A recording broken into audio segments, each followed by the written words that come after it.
আজ মনটা ভীষণ চাইছে কোথাও হারিয়ে যেতে। ঘরবন্দি থাকতে থাকতে একদমই ভালো লাগে না, তাই কোথাও যাওয়ার নাম শুনলে আমি তো আগেই রেডি হয়ে যাই। আজ বেরিয়ে পড়লাম আমি আর বোন। নমস্কার, আমি প্রান্তিকা দে নিয়ে এলাম আপনাদের জন্য আজকে একটা নতুন ব্লগ। আজকে আমি আর বোন বেরিয়ে পড়লাম যাচ্ছি রমার বাড়ি। রমা আমাদের ভীষণই কাছের, ভীষণ আপন। তো রমার বাড়ি যাচ্ছি আমি, আমার বোন আর বোনের ছেলে তুতাই। টোটো করে যাচ্ছি। বাড়ির থেকে বেরিয়েছি তখন বাজে 11:15 মতো। বেশ 40-45 মিনিট যেতে লাগবে। আর রাস্তাটাও ভালো না, তাই ভেতর দিয়ে ঘুরে ঘুরে যেতে হচ্ছে।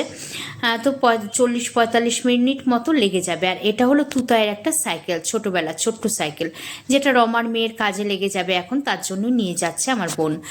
আর ভেতর দিয়ে যাচ্ছি। ভেতরের রাস্তাটা একটু ভালো, আর চারদিকে শুধু মাঠ আর মাঠ। আর এখন তো সর্ষের সিজন, তো সর্ষে ফুল হয়ে রয়েছে গাছে। এত ভালো লাগছে, মানে যেদিকেই তাকাচ্ছি মানে মাঠের পর মাঠ, যেন সর্ষে ফুলের চাষ করা হয়েছে। খুব ভালো লাগছে, ভীষণ ভালো লাগছে। প্রকৃতির এত সুন্দর সৌন্দর্য দেখতে দেখতে, প্রকৃতির সৌন্দর্যটা অনুভব করতে করতে চলে এলাম প্রায় রমার বাড়ির সামনে। আর এখানে মিষ্টি নেওয়ার জন্য একটু দাঁড়িয়েছিলাম। মিষ্টি, চকলেট, ওদের জন্য ফুটি সব কিছু নিয়ে এখানে চলে এলাম। এটা রমার মেয়ে খুশি। খুশি আর খুশির পাশের বাড়ির একটা ছোট্ট আর একটা পুচকুসোনা ছিল। আমরা তো ভীষণ খুশি ছিলাম রমার বাড়ি আসবো বলে, আর আমাদের থেকে শত গুণে খুশি ছিল রমা, রমার বাড়ি আমরা আসবো বলে। রমার বাড়ি চলে এসেছি। আর রমার বাড়ি এসে এখানে ফুলকো কি বলে এটা, মালপোয়া ভাজছে রমা। ফুলকো মালপোয়া খাবো, তার জন্য ভাজা চলছে। আর এতগুলো খেয়ে যাব, এতগুলো দিয়ে বানানো হবে। আমার বোনের শরীরে রক্ত কম, খুব ঠান্ডা লাগছে, বাইরে গিয়ে বসে আছে রোদের মধ্যে।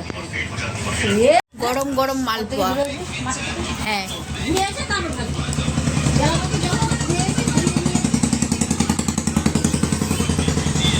গরম গরম মালপোয়া।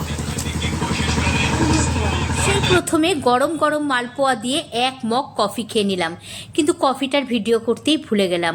আর খাওয়া দাওয়ার পরে আবার খাওয়া। বসে পড়েছি রমার বাড়িতে খাওয়া দাওয়া করতে।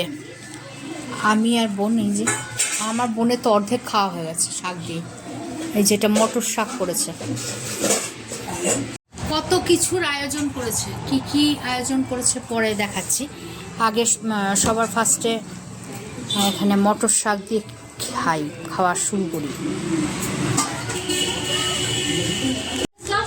রান্নাঘরটা যখন বাইরে ফেলে নষ্ট হবে, রং টং করেছে তো নষ্ট হবে, ওরা কিনে রেখেছে, বুঝলি তো। ওই রান্নাঘরটা এই টেবিলে ছিল না, ওই মিটকেসে চলে যাবে। তরকারি খায় না। তারপরে দিয়ে দিল বাঁধাকপি। এই মাছের মাথা দিয়ে বাঁধাকপি তরকারি, মাছের মাথা দিয়ে কত কিছু যে রান্না করেছে। এটা হলো মওলা মাছের চচ্চড়ি। কোনো কিছু মুখে লাগবে, তুই খেয়ে দেখ। এ মাছ হালকা না পাগল, এবার বেশি কিছু। আমার বোন পাবদা মাছ নিয়েছে। আমি পাবদা মাছ ভালোবাসি না, ভালোবাসি পাবদা মাছটা নিয়েছি। আমার মাছই ভালোবাসি না, কিন্তু তাও মওলা মাছটা দিয়েছে। আর একটা পিস দিবি, বাস, ঝোল টোল দিবি না। ভাতটা পেটে গেলেই না বমি, ভাতটা পেটে গেলেই না ঘুম পায়। চিকেন, এবার চিকেন। আর দিবি না, আর দিবি না, আর দিবি না, আর দিবি না। কি পাগল হয়ে গেল না রে, একটুও জায়গা নেই খাওয়ার। চাটনি, পাপড় তো তুই তো পাপড় দিলি না। এত খাই তো চাটনি খায় না, দুটাই চাটনি খায় না। চাটনি পাপড়।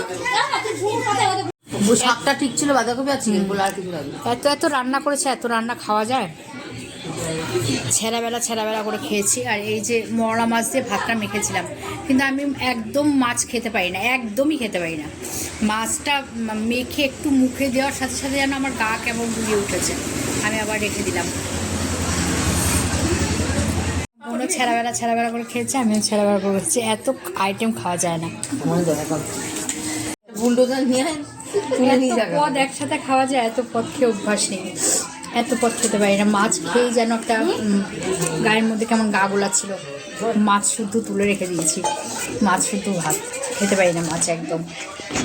আমার বোন এত পথ এত কিছু রান্না করেছে যে খেতেই পারিনি। সত্যি খাওয়া যায় না, একটা দুটো করলে ঠিক ছিল।